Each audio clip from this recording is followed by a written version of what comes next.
world of cable news screaming and social media echo chambers, it's easy to lose the signal in the noise. Every day, policy is debated, votes are cast, and your tax dollars are spent. We cut through the headlines to bring you the critical context you need, focusing on what's really going on in news and politics. Welcome to the Analytical Iowan Podcast. This is your daily dose of fact-driven politics. Let's analyze today's news. Here's Eric. We are back here on the Analytical Iowan Podcast. It is Tuesday, May 27th, and we've got a lot to talk about because there's always a lot to talk about. Now, the first part of this show may sound a lot like what I recorded for yesterday's show, because the first couple of stories are going to be similar. Because there's some of the biggest news events going on right now, and then we'll get into some other stuff at the end. So I want to start off with the primary out of Texas last night, the runoff between Ken Paxton and John Cornyn. Now we have a winner. Ken Paxton is the projected winner. There are not enough votes, even though they do not have all of the counties counted yet, all of the votes. There were still like 300,000 or something like that outstanding last I looked. And it doesn't matter because there's not enough votes left that even if John Cornyn got all of them, that he could win this race. That is why they called it. Now, you will have that happen sometimes, where they call it what looks like early, but it's because of math. Now, I've already seen some people freaking out. Donald Trump wins again. Oh man, Donald Trump's candidate, he won. Donald Trump endorsed Paxton, and here we go. All of those kind of things, and that Ken Paxton is, somehow going to be, the automatic winner in November. Now, I realize this is Texas, okay? I do. I realize that we are dealing with Texas. Texas is highly Republican,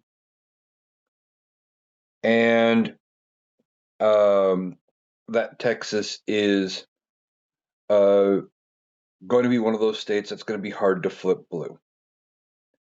But one of the things about this that you need to look at, and this is why one of the reasons I consider myself the analytical Iowan, is I look at the numbers. Okay, now we have this Texas state primary. There it is. Thought I already had it pulled up. Okay, the runoff between John Cornyn and Ken Paxton. There was almost 2 million votes cast in the original primary, the one that led us to this runoff election. Okay, almost 2 million just on the Republican side, about 2.3 on the Democrat side. So that's already good news for the Democrats, assuming everybody that was there, shows up and votes, and that only those voters show up and vote. Now, if everybody who voted in the primaries vote for the same party they voted for in the general election, there's already more voters for the Democrats than the Republicans. But here in this runoff, there was, looking at the numbers, I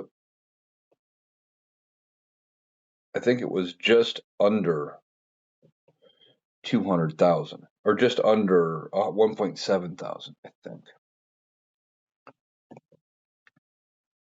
And I thought I had it pulled up, but that actually just brought me back to the previous primary.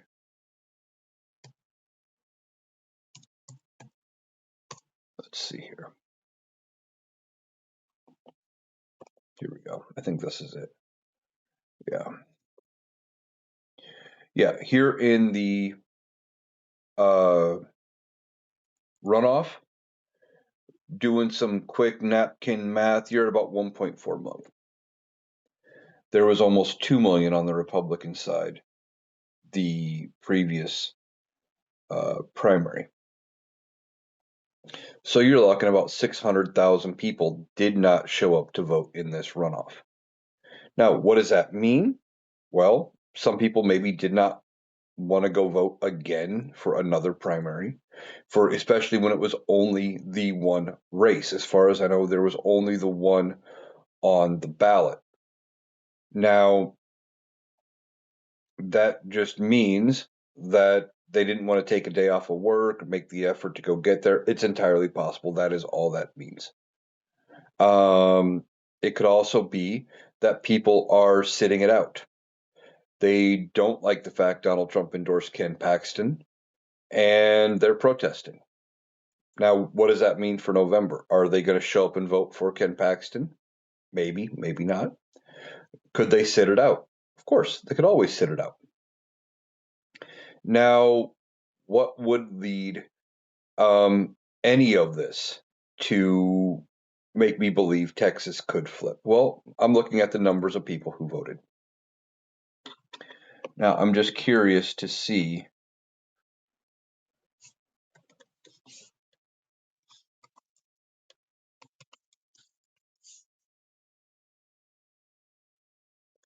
Let's see what. Let's look at Texas 2024. Okay, Donald Trump wins uh, Texas with about 6.3 million votes. Kamala Harris had 4.8. So you're looking at about triple the votes from that first runoff compared to just over double on the Democratic side. But that's if that holds. Now there's no guarantee that that stays the same. You know, if we go back and we look at 2022, let's just see. I'm just looking at some numbers trying to get an idea here. 2022,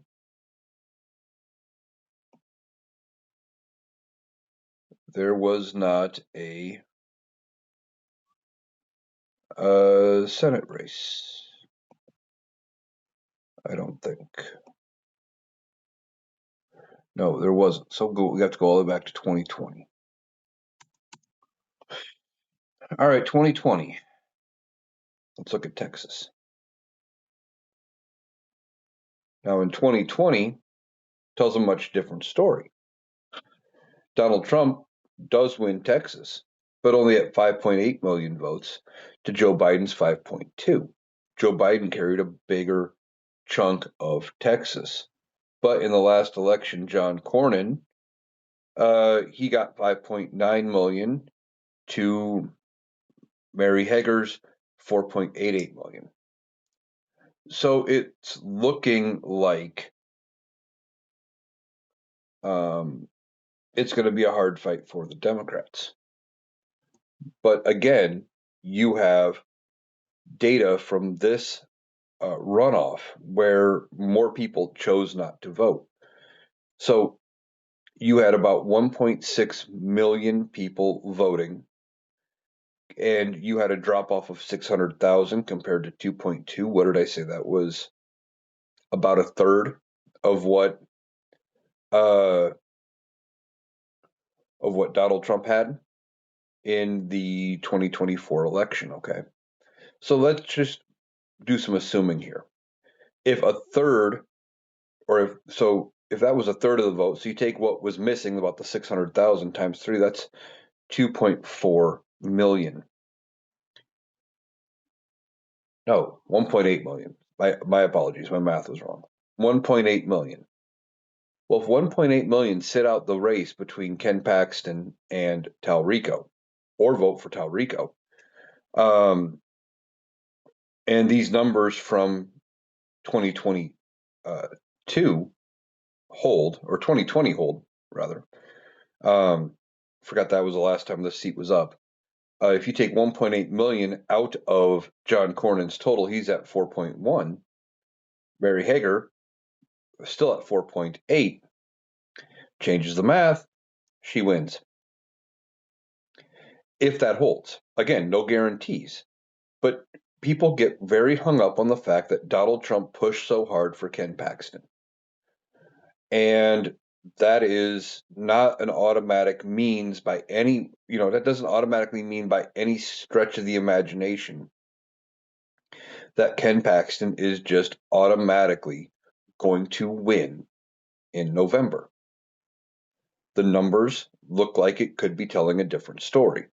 Now, again, this was a single ballot or a single race runoff election, and it was open to just the Republicans. Well, I guess Texas is an open primary state, but typically it is it was just Republicans. You had, that would go vote. I guess some independents might have, but again, were they really going to take the time to go do it for one race? I don't know. Now, there are some implications from this race. First of all, now I haven't seen the attack ads myself. I have heard about them. The attack ads against Ken Paxton by John Cornyn were, I guess, apparently brutal. And not just John Cornyn, some of the other establishment Republicans. And they spent a lot of money already on this race. Now, in normal political times, what would happen? And I say normal, and I mean basically anything outside the last 8 years to a decade. And I know that seems like a long time, but that's effectively how long Donald Trump has been part of the narrative. And in fact, I would even argue rather, that it wasn't really until Donald Trump lost the 2024 election that how the politics and stuff changed really started to be seen. But what would happen is John Cornyn would say, "Hey, I'm running for re-election," and there wouldn't be a primary challenger. Now that's one of the reasons why typically people like Chuck Grassley here in Iowa, and you guys know I complain about him all the time, but the fucker's 92 years old. I mean, he has been in the U.S. Senate longer than I have been alive. He was about,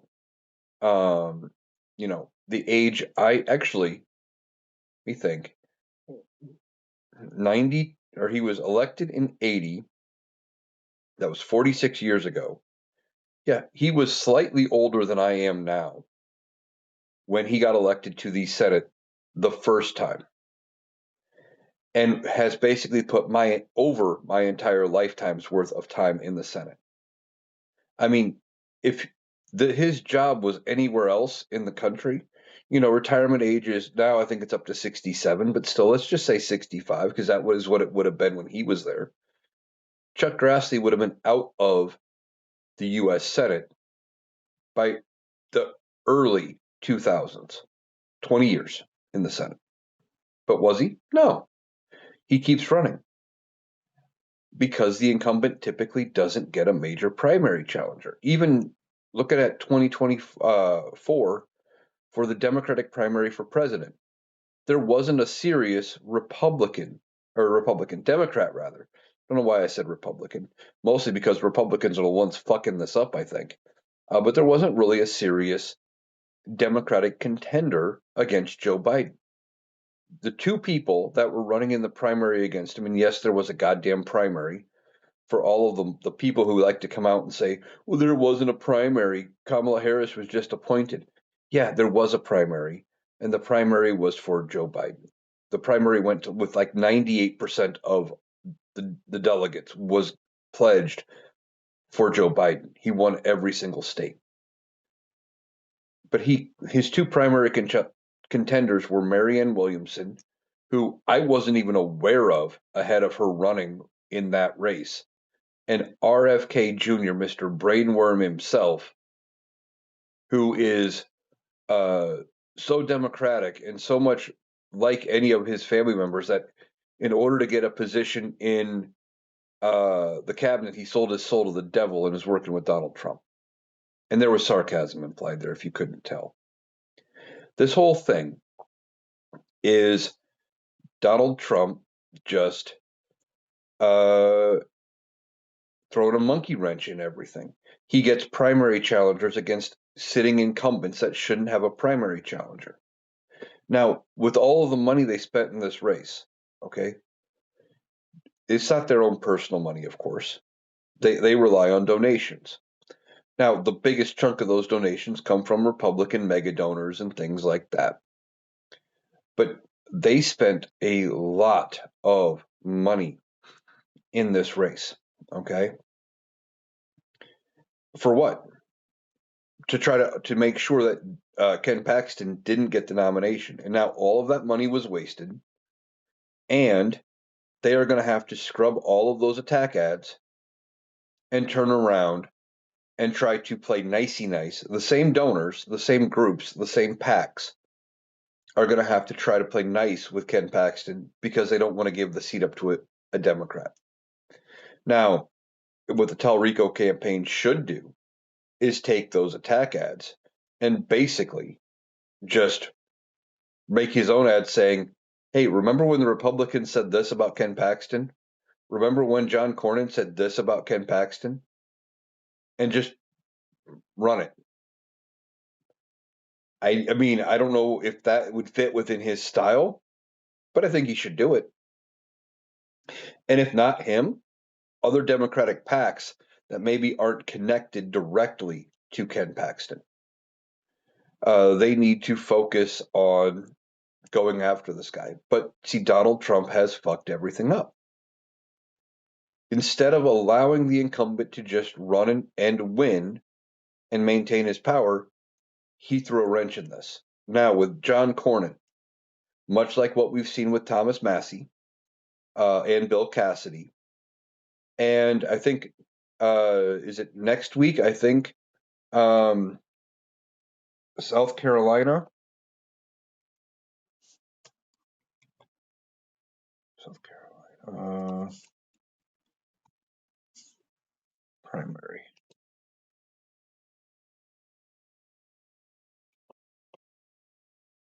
Yes. Okay. South Carolina. No. Registration deadline. Okay. Um,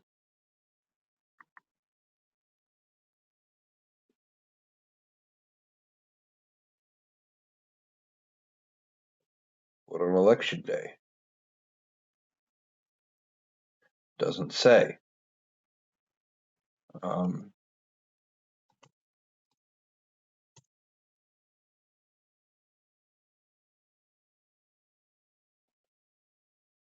let's see if this tells me. June 9th. Okay. Lindsey Graham. Lindsey Graham sounds like he's in trouble, and he could be another one. But all of these members of Congress, the uh, two senators now, etc., they're all worried. They're all scared. I mean, I shouldn't say that. They're not worried. They're free. They can do whatever they want. They don't have to answer to the voters. The other members of Congress are worried that Donald Trump has just screwed them over and cost them control of the Senate. House, I think, was already a foregone conclusion. The question isn't do the Democrats take the House of Representatives in November? It is by how many seats? I think that's going to be the question.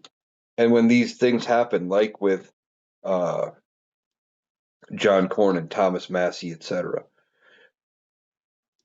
there is a greater than zero chance that all of this is for nothing, right? That the push by the Republicans to get somebody loyal to Donald Trump backfires, blows up in their face, and they don't end up being able to pull it off. So we will see how this race turns out. I'm not concerned about Ken Paxton winning. In fact, I think that is the best option for Talrico. it is just going to be a godsend. Uh, Now we just have to put the work in to make sure he gets over the finish line. And I feel better about him than I did about Colin Allred unseating Ted Cruz. Um, Now, unfortunately, Mr. Ted Cruz, I thought was not going to be a member of the Senate any longer. I thought he was not going to be a senator. I thought he would have gotten beat. Um, but it is what it is. Uh, and now here we are. Okay. We are dealing with this race. And I think Telrico has a good chance at actually unseating or flipping this seat. Now, some of the other races we are going to be watching, um, you have Graham Plattner up in Maine, has a very good chance, polling very, very strong against Susan Collins.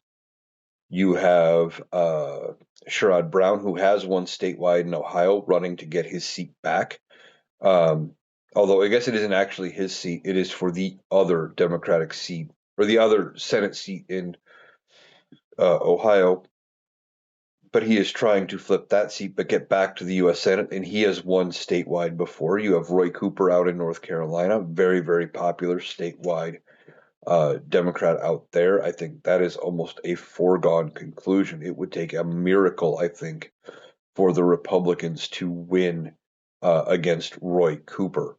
Um, it's another one of the reasons why I thought Roy Cooper might have been a better pick for Kamala Harris as a VP candidate. I think he could have guaranteed North Carolina in the Electoral College, but that's a discussion for a different day and a different video.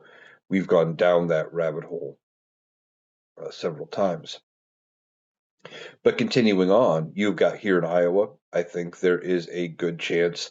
Um, and I will admit, I don't know a lot about either of the two candidates. The little bits I've seen, either one looks like they would be a great candidate to run, um, especially going up against Ashley Hinson, I think, is the de facto Republican nominee. Um, and she looks definitely beatable. Again, one of her big talking points isn't really policy or what she thinks is good going on. It's she backs Donald Trump, which is going to be a problem in the upcoming election. Then you have Nebraska with Dan Osborne as an independent who would caucus with the Democrats. He's got a good chance at winning. Um, and even if he doesn't win, or any of these races, the ones that don't win, they're all going to be highly competitive and they are going to cause the Republicans to spend money. And as much as we like to think their donors have unlimited resources, and to some extent they do, they are not going to keep putting in tons and tons of money. At some point, they are going to say this is a bad investment and pull out. So we're going to have to watch that. And especially coming from the small dollar donors, a lot of them aren't going to have the same funds and resources to send in the small dollar donations like they had in the past, in part because Donald Trump has grifted them to no end. And two, the economy hits them harder than it does blue states. A lot of the red states were hit way worse because of the one big beautiful bill and all of the cuts to Medicaid and Medicare and all of those things. I have seen numerous TikToks by people in red states talking about how it just needs to, how it's hurting them now rather than it's not doing what, like all of the cuts aren't doing what they thought. In fact, I saw one video from, I think he goes by Elderberry on uh, TikTok, but his name's Adam. Um, and he was talking about how uh, there was somebody, I think it was in Alabama or somewhere, who passed away because they could not get EMT services to them. They could not get an ambulance because of the Medicaid cuts, which affect rural hospital funding and things like that. They had to cut all the way back down to one ambulance for an entire county. One ambulance for the whole county. Now, just here in the town I'm in, I can think of it. I think we've got just two here in town. And there's another small town less than 10 minutes away, and it's got an ambulance of its own. And we're not too far from even bigger cities that have, that are in different counties, of course, but have ambulance services, etc. I couldn't imagine what this county would do if it was down to just the one ambulance. You think about how big your counties are in some cases, you know. Um, you know, thinking around here, they're about what, 20 miles by 20 miles roughly, give or take, as a rough idea. And that's because Iowa is drawn roughly fair. Not every state's done that way, but still, you're talking, if they're on the other side of the county, they're 20 minutes, 25 minutes away, maybe, and they have, uh, and they're dealing with an active person. That's if they were just on their way, right? What if they, then that's not counting the time they were taking dealing with that other person before they could get to this person. And that's a problem, right? MAGA is learning that these things don't work the way they want. What they really thought, like I saw somebody, it was a post also shared by Adam, the guy I was just talking about. And this is where this whole conversation led. It was a response to this story, I guess. And it was a MAGA responding to it, basically saying, well, Medicaid's a handout, Medicare's for old people. You need to have good insurance, and then that wouldn't have been a problem. How the fuck is having good insurance going to solve that problem for you when you are down to one ambulance for an entire county? It doesn't matter how much, what kind of insurance you have. Insurance only helps you pay the bill. You deal with that on the back end. Um, when Medicaid is not funding that hospital in emergency services and things like that, and places have to close or they have to cut back because they can't afford to run two, three, four ambulances, whatever they were running before, that's actual consequences to it. And in some cases they don't see it. And going back to talking about the Senate, I guess where I lost my train of thought there. Uh, I was going with how these races are going to be affected by these things that are now affecting Republicans. Um, so we don't know what the Senate race is going to look like, how that is going to map out, or anything else. Um, but all of these donors are going to have limited resources eventually, and that's where I remember my train of thought. I was talking about the MAGA cult itself not having money because they're affected by um, the uh, cuts from the one big beautiful bill, because there's less hospitals, less ambulance services, etc. It is costing them, and now they're having to travel for their health care, or they don't have health care, or things like that, and they're not going to have the funds to give to these races. And little peek behind the screen here, all of this is unscripted. If you can't tell, I don't have a script. I don't sit down with a game plan. I may have some stories pulled up that I think I'm going to get a chance to talk to or talk about, but that's um, really just kind of a guideline, and I just kind of sit here and go, and we see what happens. Um, Now, moving on to talking about healthcare, the other big story um, was yesterday. Donald Trump went to Walter Reed, and he had his third annual physical. But now he's not calling it an annual physical. He was taking a lot of heat for calling it an annual physical. So what's he calling it now? Well, he is saying it is his third. It was a 6-month checkup. Okay. Now, what I understand is, the way I get it is, even if you are in absolute perfect health, what Donald Trump likes to tell us he is, when you get to be a certain age, which Donald Trump doesn't like to admit he is, he's shared images and stuff claiming that he is aging in reverse and he is as fit as he was 20 years ago, or when he was 20 or whatever bullshit he wants to tell himself because his ego needs, um, you know, to be stroked because he can't admit the fact that he is almost 80, um, and that he is going to soon be a non entity, that he is going to be below ground. He can't accept it. So he says these things like he is in perfect health and everything like that. Now, we have not heard this time that he took a cognitive test, but it wouldn't surprise me if he did. But he shared on Truth Social that he just had his 6 month checkup and everything is great and it was perfect, clean bill of health. Except I don't believe it because they were there for hours. Apparently, it was multiple hours, and they claimed he was also going to the dentist, but still, that doesn't account for.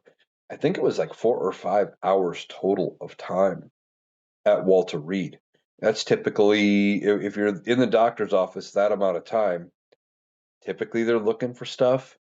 Um, they're doing more tests and things like that. Now they are probably watching to see how his dementia is progressing, and it wouldn't surprise me if he was given another cognitive test.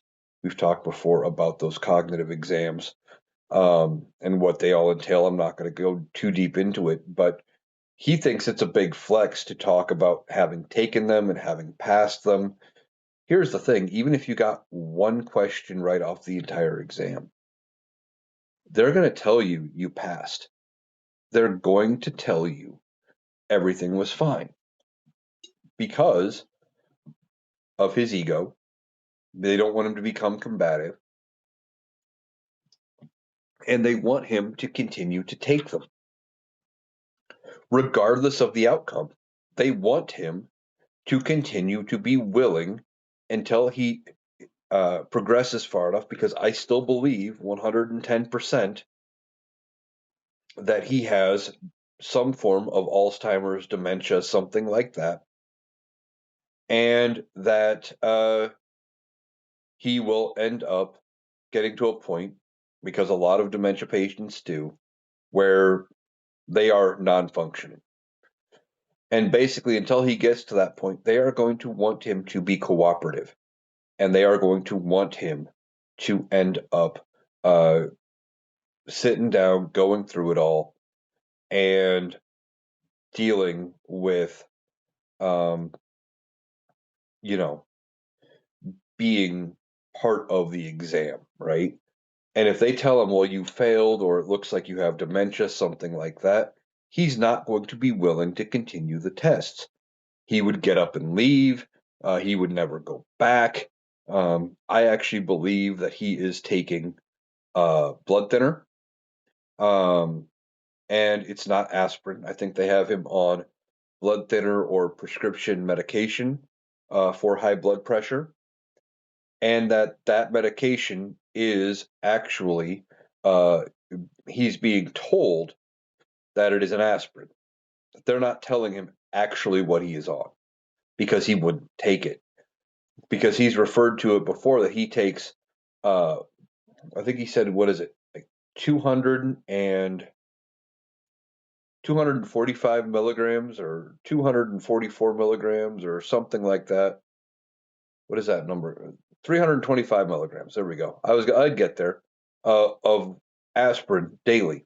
Now, if you have heart problems, or they're suspecting that you might have, uh, you know, problems with, maybe they're suspecting a heart attack, a lot of times, as a treatment, or as a precaution rather, they will put you on a low dose aspirin, just an 81 milligram tab. But he says he's taken 325.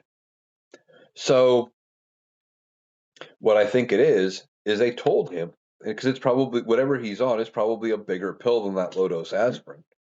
But they just told him it is a low dose aspirin.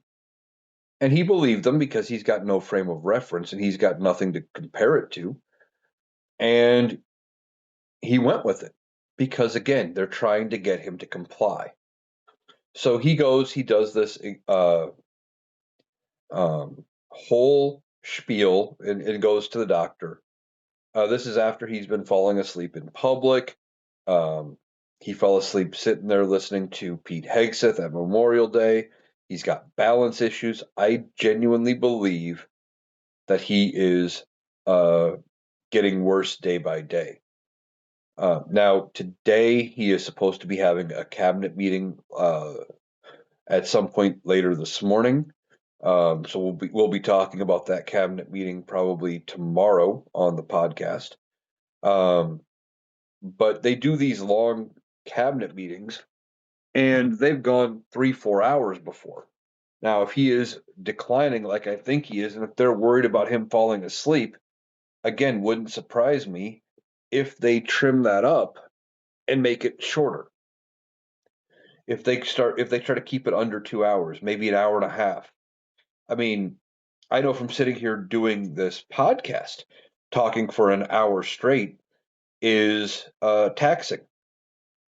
And now it's not as taxing when I have a guest on, which so far really the only guest I have had has been the Rational Boomer. But then it's a conversation, and that's not nearly as bad. But sitting in those uh, cabinet meetings, I think for Donald Trump is pretty boring. I mean, we've all been sitting there in work meetings, and well, for me, I had ones where I was fighting to stay awake, and it wasn't because uh, I was old or I was diminished in any way. It was because I had worked, just pulled an overnight shift, and then, get off at 6 a.m., had to be back for the meeting by, I think a lot of times they were 9 or 10 in the morning. And they were almost always in a very hot room and was just tired. And a lot of the information was, you know, the same information we had heard 3 months ago, 6 months ago, a year ago. They might be updating the numbers a little bit, but not much has changed. Maybe the one thing that changed was who was giving the talk, but it's like, okay, we heard this last year. Just like, whenever they would hold insurance meetings, it's like, okay, just tell us how much the premium is. We know most of us had already been through the rigmarole and knew how to access the insurance. Just let us go and do it. But no, they would always have to go through everything and explain it line by line, and it was tedious. And I'm a younger person.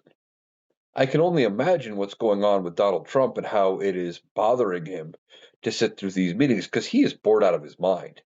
He doesn't care unless they are going around the room talking about how great he is, or they're talking about something he really cares about, like that damn ballroom. Um, he doesn't care at all. So we'll see what they do with that cabinet meeting today. But again, I think it's just another way to end up um, uh, trying to show Donald Trump being actually fit and healthy.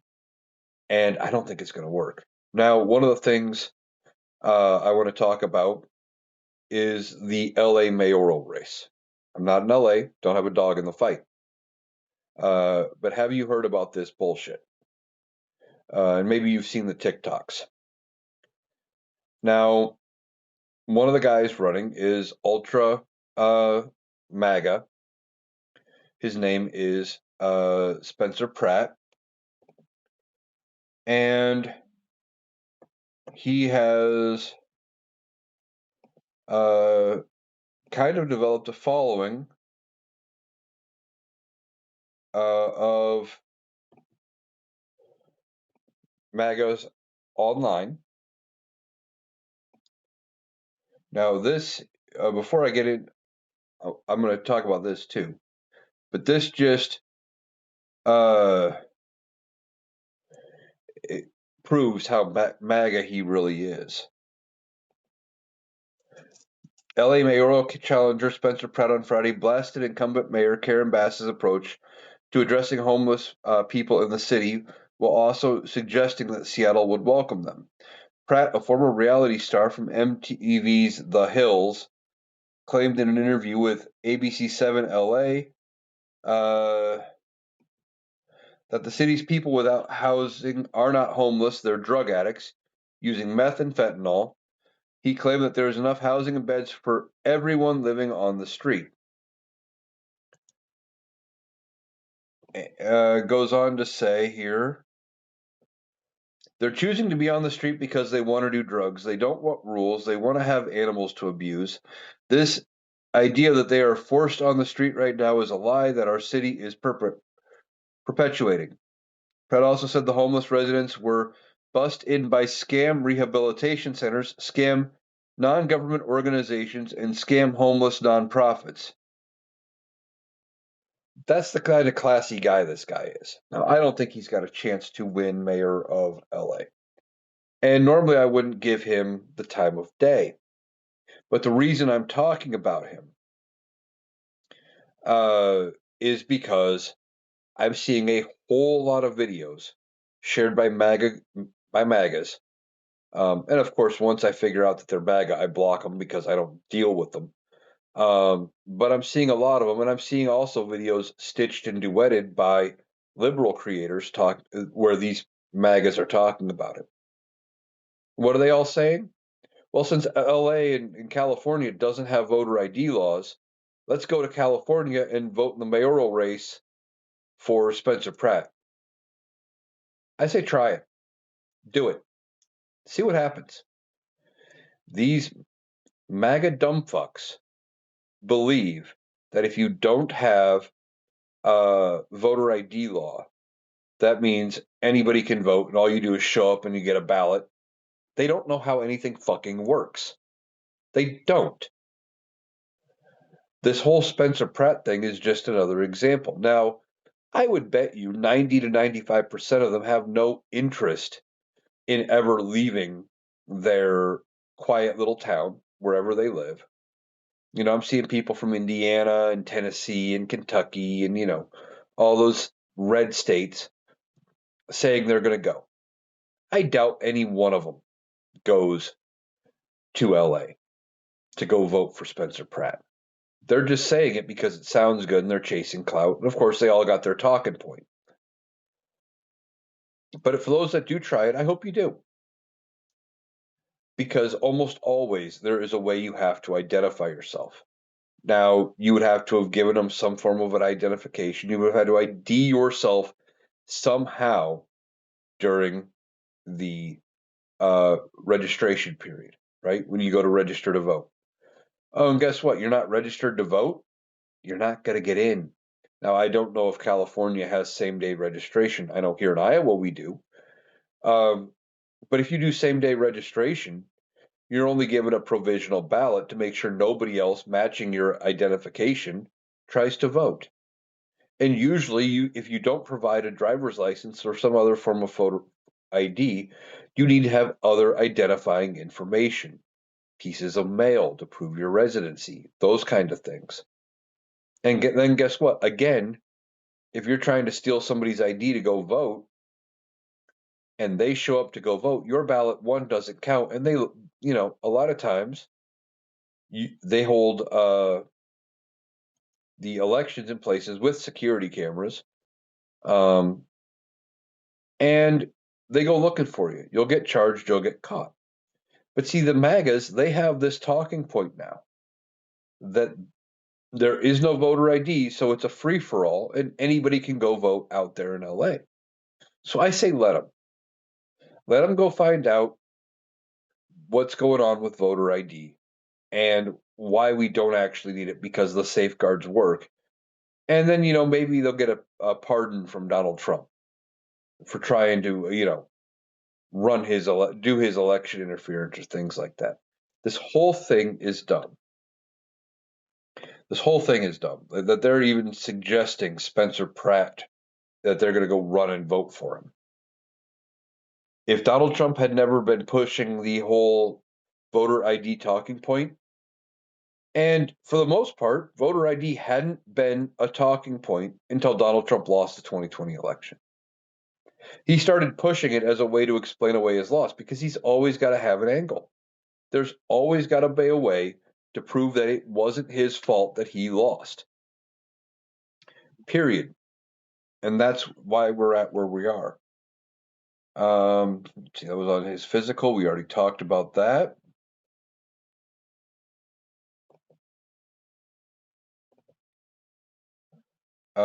Now,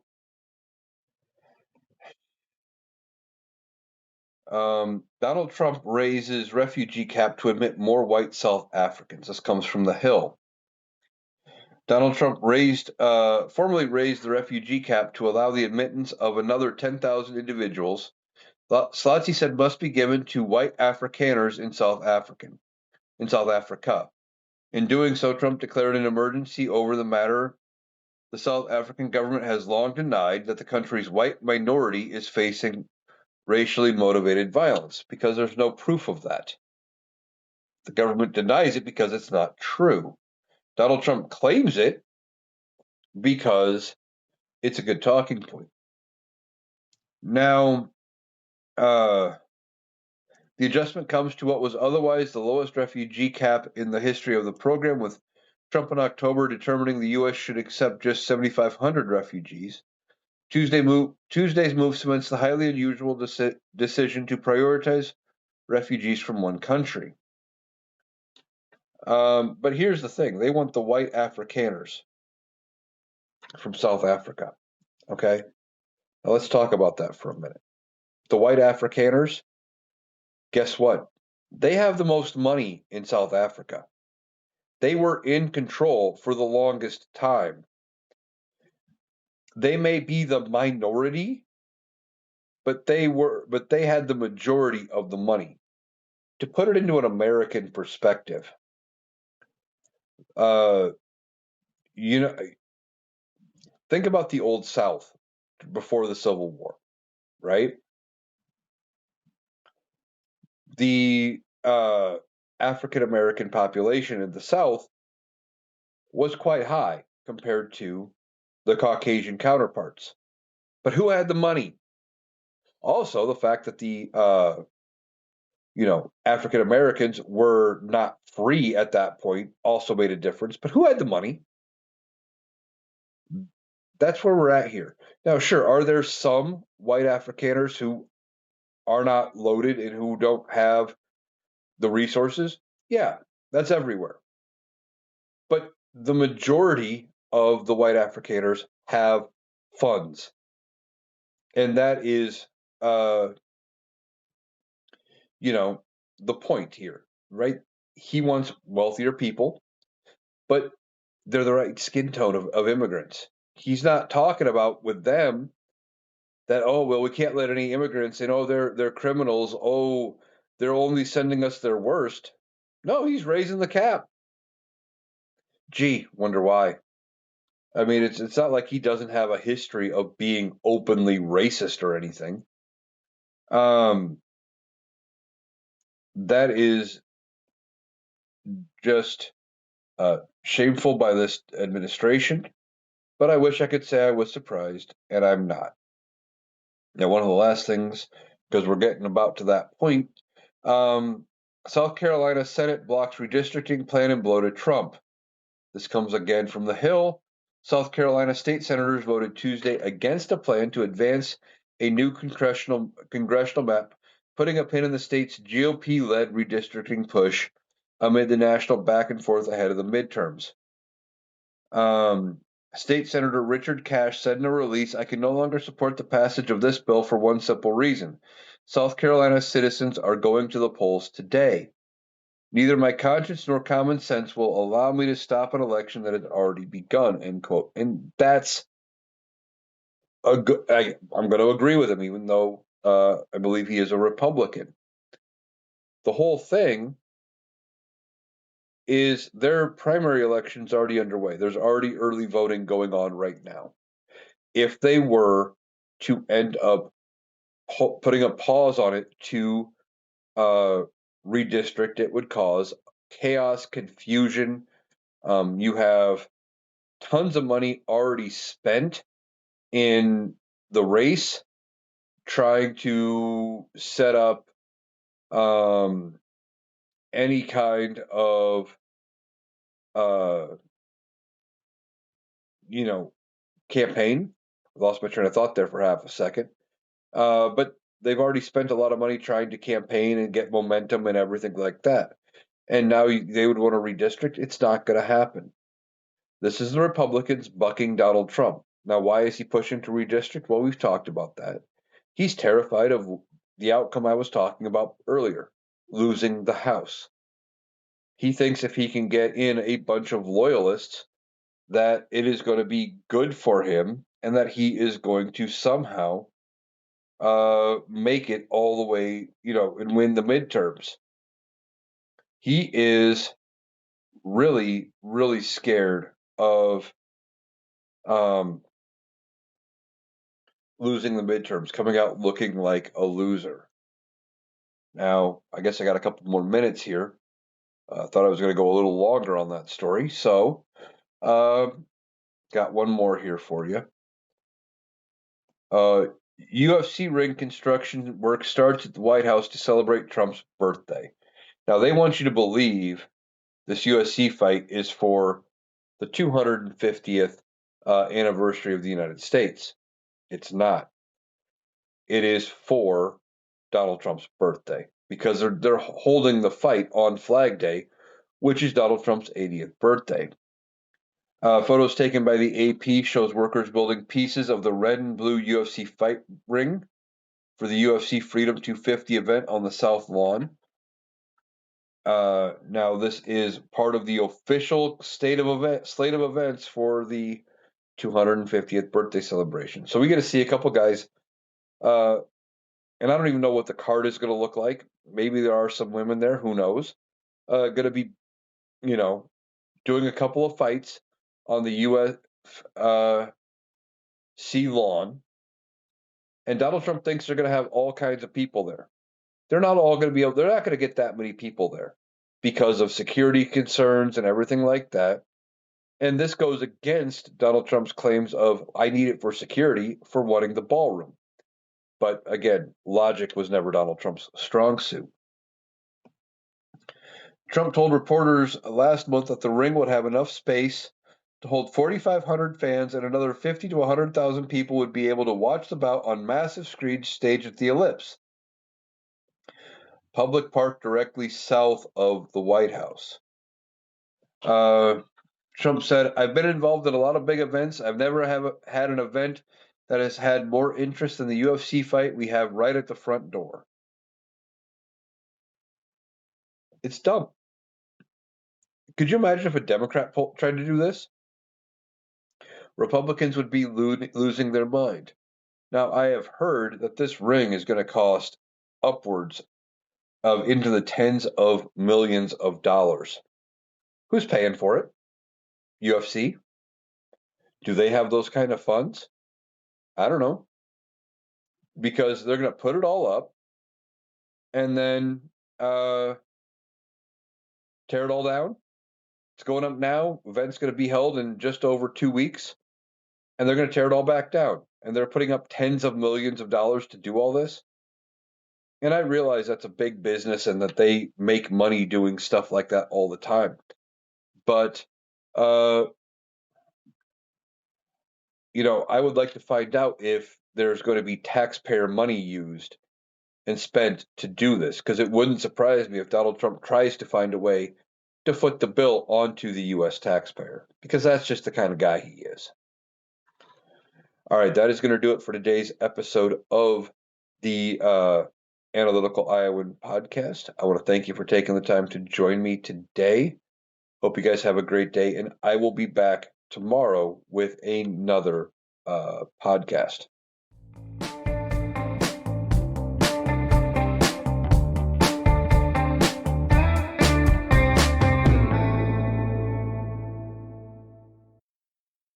That was Eric.